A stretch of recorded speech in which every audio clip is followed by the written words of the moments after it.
الله تبارک وتعالى عظیم احسان دی چې د خپل کتاب مکمل د یادول توفیق رحمان الله ته الله تعالی دا نصیب کو دا حقیقت کې ډېر لوی سعادت دی او خوشحالي ده. سعادت دا مطلب دی چې ټیک د انسان مهنت کوشش کوي لیکن چې الله توفیق ورکړي د نیکۍ نو دا هم یو ډېر لوی د دپاره او د والدینو دپاره او د اساتذو دپاره هم سعادت دی. قرآن مجید د الله تعالی کلام دی، دغه د ذات نه راوتی کلام د الله تعالی صفت دی او الله تعالی په دغه خپل صفت سره دا رحمان الله دا موصوف کو د تم دا نصیب شده تلاوت. نو قرآن مجید په یو یو لفظ باندې په یو یو حرف باندې الله تعالی لس نیکۍ ورکوي او لکه الف لام میم حدیث کې مثال راځي کنه، الف باندې 30 نیکۍ، بیا لام باندې 10 نیکۍ او په لام باندې او په میم باندې 30 نیکۍ شو په یو یو حرف باندې او د 3 لاکھ نه زیات حروف دي په قرآن مجید کې. نو تاسو خپل دیتا ضرب ورکړئ دا کرورونو ته چې کوم دی دا نیکۍ رسي. دا نیکي چې دا څه شی دی؟ دا د آخرت کرنسی ده، آخرت کرنسی ده. دلته موږ چې کومې نیکۍ کوو نو دا موږ ګټه کوو. لکه دلته سړی پیسې ګټي او چې پیسې ډېرو ګټي نو کارونه به ډېرو شي او ښه شي، او چې پیسې کمې وي نو کارونه په کم کېږي یا چې کم دی یا کار د سره اړو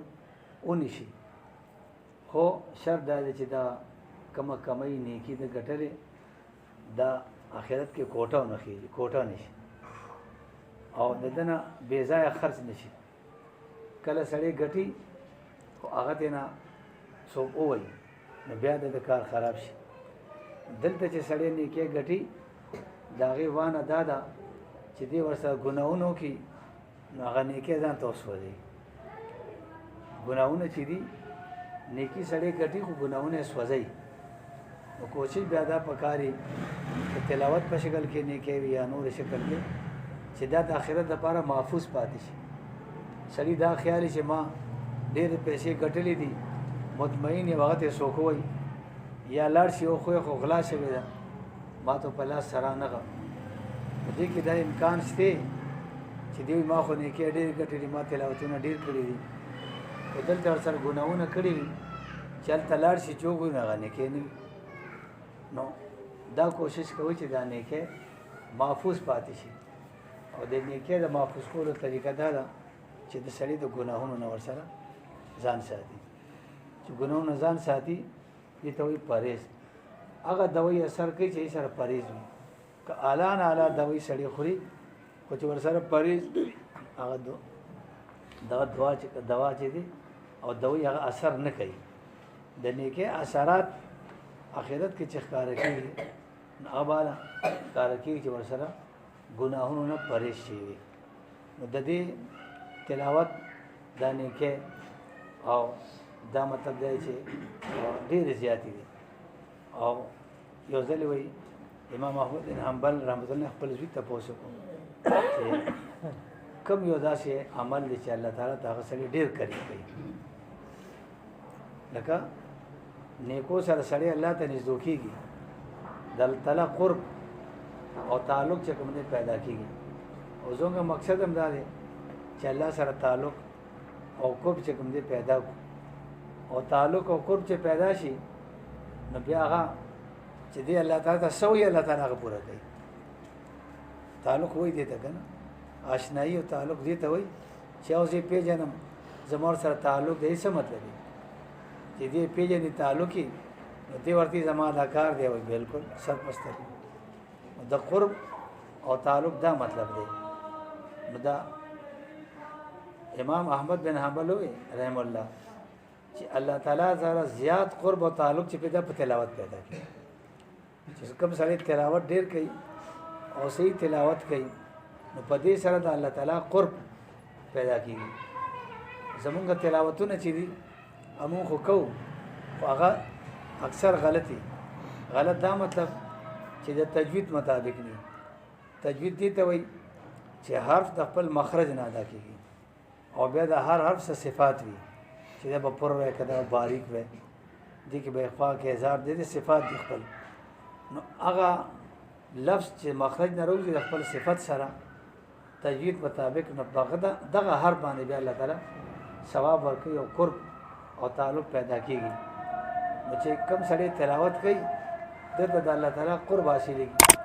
به ته تاسو کو چې تلاوت ولا خو دوه قسمه یو هغه سړی چې په تلاوت کوي خو په معنا ترجمه نه پوي،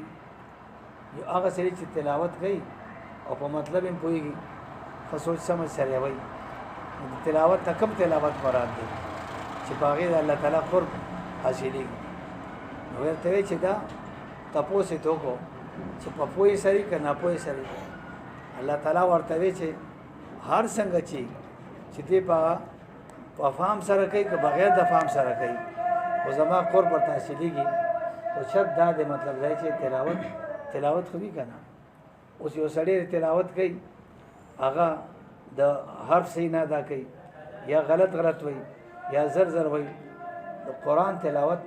ورتل القرآن ترتیلا دا په تجوید سره او پارام سره ویلېږي. عام طور سره چې کوم تلاوتونه کیږي ځان سره څوک تلاوت کوي په درست زر وای. تراو کې زر تراو کې خو مقتدیان نه پری استاد زور لگاو استاد شابه حرمینو کې باب مکه او مدینه کې الته کې خانی نوابی نشته چې د جمعه صدر وای چې شابه تیز کا یو خان راشي استاد دې سوکو یو نواب راشي یو بل مشر راشي الته ټول د خانان نوابان بادشاہان داسي بالکل تبه چې یو د مذهب غونته یو طرف ته ولاړی څوک ته پوسمه کوي ای په خپل خوخه باندې خو مزیدار قرآن چې کنده وای دلته ته حافظان مولیان ټول تنګي دي خلکو نه نو سم تلاوت نو اوري نه سم تلاوت ته سپری دي. ابن مسعود رضی الله تلاوت کول نبی رسول الله صحابه ته راشي که څوک دا غواړي چې موږ وورو چې دا قرآن څنګه نازل شو نو دته وکړي. نو نبی علیہ السلام په قرآن به او وګت قرآن به ډیر تلاوت تر دې چې خپل مبارک به رو پرشي دي دومره وګت تلاوتونه به کول. مونږ خو نخپل وایو نه راکې د اورېدو همت شته او چې څوک سم وای هغه ته مو چې ساج سپیډ لگاو ازماز دیبا تلاوت کولو نه یو کس ور سره حساب کوله د مدینو وته چې ولد ضالین ودا چې دوغت کې نو چې دا تر الان کې نو 20 رکعاتونو کې چې دا تر الان کې نه موږ ته دمره منټونه پکې بچت شو او چې ته دا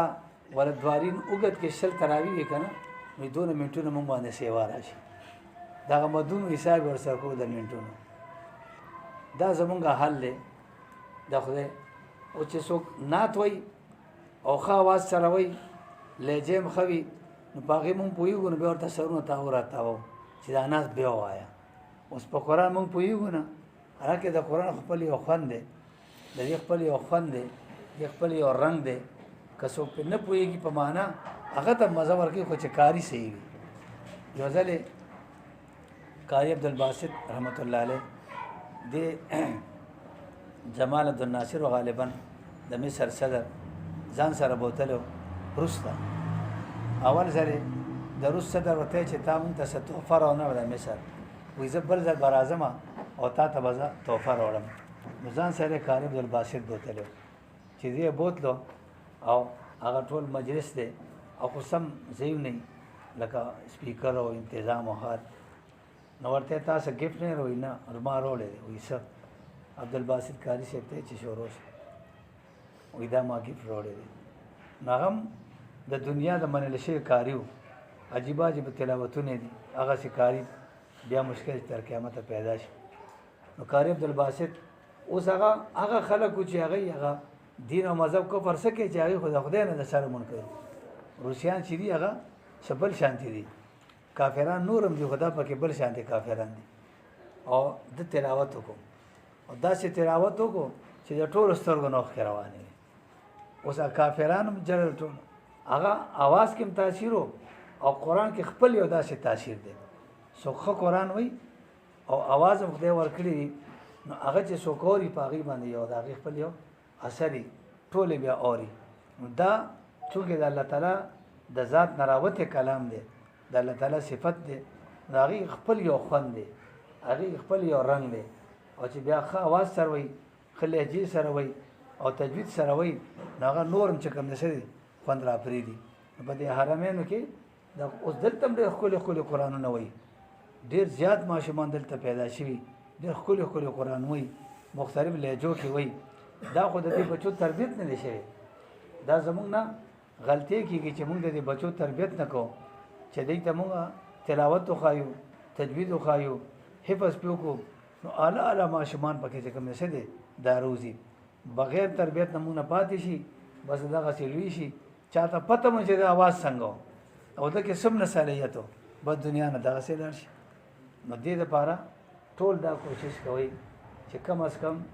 مونږ د قرآن سره تعلق پیدا کړو که تلاوت په فزنی په ناظره خو ګولې شو کنه نو تجوید او د تلاوت تعلق یوازې ماشومان سره نه دی زمونږ دا مې ډېره غټه غلطي ده چې مونږ صرف ماشومان ته تجوید خایو ماشومان ته ناظره خایو ماشومان ته پس خایو او زمونږ ذهن کې دا نه چې بس اوس غټ سړی دا نشي کولی دا زمونږ یو ډېره غټه غلطي ده پکار دی چې په محلو کې او پځې چې هغه کسان چې چا تلاوت او قرآن مجید په ناظره نه دی ویلي هغه هم دا ناظره شروع کی او دیم دا چې په ناظره ویلي دي خو تجوید سره نه دی ویلي نو ایته بیا پکار دي چې دې کاریانو سره کینی او دا ناظره تجوید سره چې یو شي پاره وي نور بخبر روانه سره کوي